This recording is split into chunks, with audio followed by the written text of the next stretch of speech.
Howdy, good afternoon. You guys want to fucking hear some real fucked up bullshit? Strap in. Here we go. I'm sure everyone's heard of this fucking guy that's down in the States right now being detained by ICE. Days later, I don't really want to be this guy, but I guess somebody's got to be. Just so everyone's aware, this guy lived in the U.S., wanted to live to the U.S., moved to the U.S., and got a green card for the U.S. under pressure. Yeah, sure, he might be a Canadian citizen, but if you're living down there, paying taxes down there, I'm pretty damn sure that makes you a U.S. person. So, that's the first step. A citizen of Canada could be swallowed by the American immigration enforcement system this way. No offense, the Canadian immigration isn't any better. I know people personally that sat in jail for 5 years, waiting on deportation.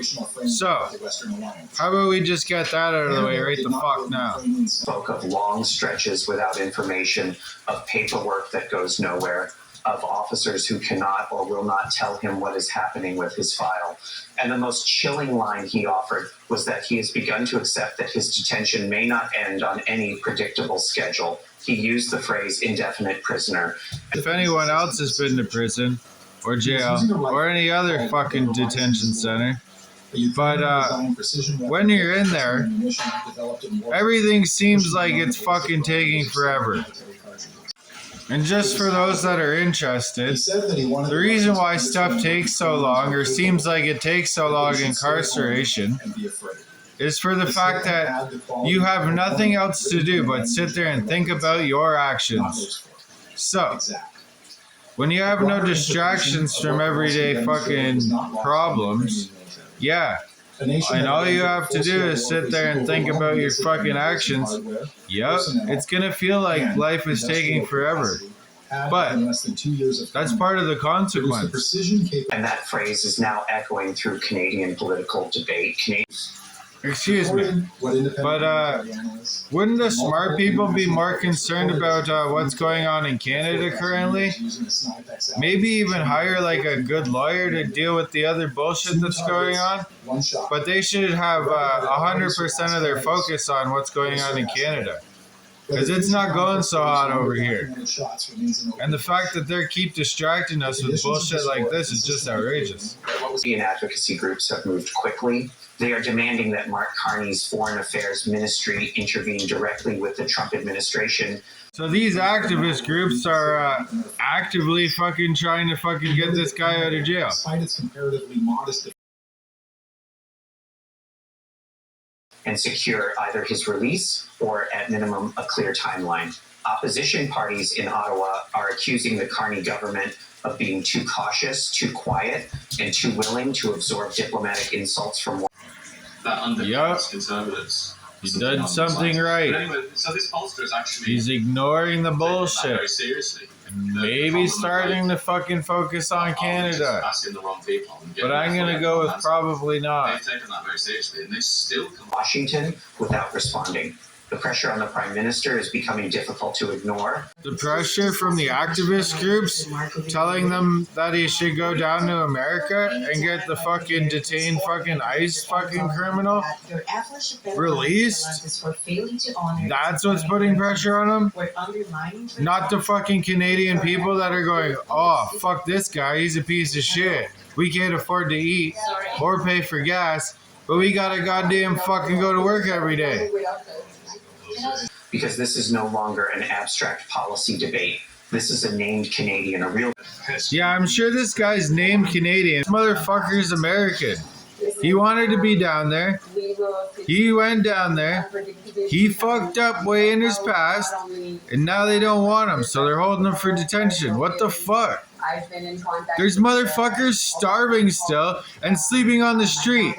And the best you guys did is fucking scoop their tents up with a big ass fucking forklift and throw them in a fucking trash bin. Where's the human rights activist groups there? There's motherfuckers being kicked out of their homes. Their fucking tent's all they can afford. And their blanket and their pillow and whatever personal possessions they had. And you decided to scoop it up with a fucking forklift and throw it out in a trash bin. In the scene again. That's not a human rights violation, though. Human being sitting inside an American facility with no exit visible. I believe Jim Carrey said it best. Stop breaking the law, asshole! And the political cost of silence is rising by the day. Canadian civil rights organizations are warning that if Ottawa does not act forcefully, I'm really starting to not like these fucking human rights activist bullshit motherfuckers. They can suck my cock. So he has to act forcefully against the U.S. government to get one citizen back. How about he actively fucking tries to fucking lower the cost of fucking groceries and the fucking cost of gas and other living expenses so we can fucking survive in our own country. This guy didn't want to fucking be here. You only do it. the precedent being set here will follow Canadian travelers for years to come, reshaping how citizens of Canada think about crossing the southern border.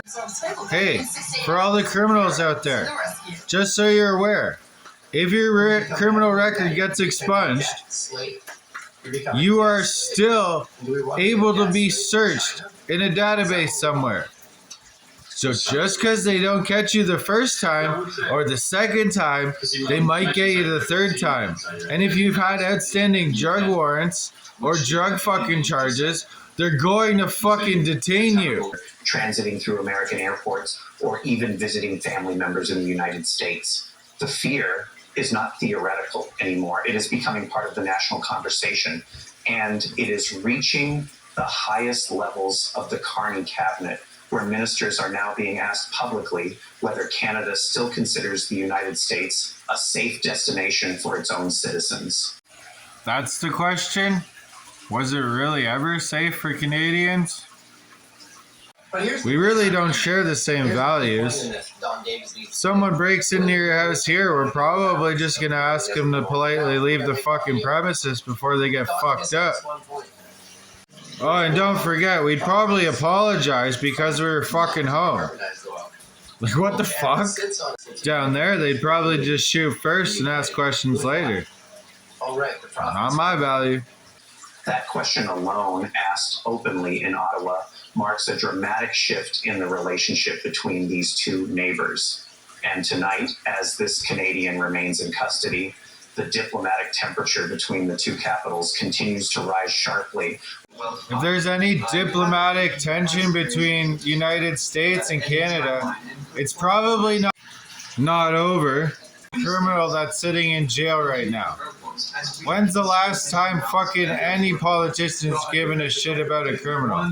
Is that you see examples. Unless that criminal is gonna directly affect them. Canadian. Were you also aware that it is not a human rights violation if you can't afford food for some reason, purpose, or problem? The Canadian government doesn't have to provide you with anything. And where are the human rights activists on this one? We have the right to housing as far as the human rights go. But yeah, as far as the government's concerned, they just have to provide the housing. They don't have to make it affordable for you. So when you end up on the street and all your stuff is in a tent, they have all legal right to come and take it from you, allegedly. So in conclusion to all this fucking bullshit, the guy made his choice by wanting to live in the States. He needs to suffer with the rules that he is now governed under. And as far as the people still starving and living on the streets in Canada, how about you guys step up and do something about that instead of trying to fucking worry about someone that's being detained over choices they made. people. The Canadians are making a choice to stay here, work, and In his view, he we're said, getting fucked over for it. With higher taxes, higher food costs, higher gas prices, and at the end of it all, we're still required to go to work. At this point, I do believe that any person who does finances in their own home in Canada has a better outlook on financing overall than Mark Carney. Talk about making fucking pennies stretch. Certain Canadians are gonna have better budgeting skills than fucking Mark Carney's whole fucking unit. So any fucking how. right. And if you like my shit, don't forget to like, share, subscribe, and do all that crazy bullshit so we can stay on that algorithm. Thank you. Fish muffins.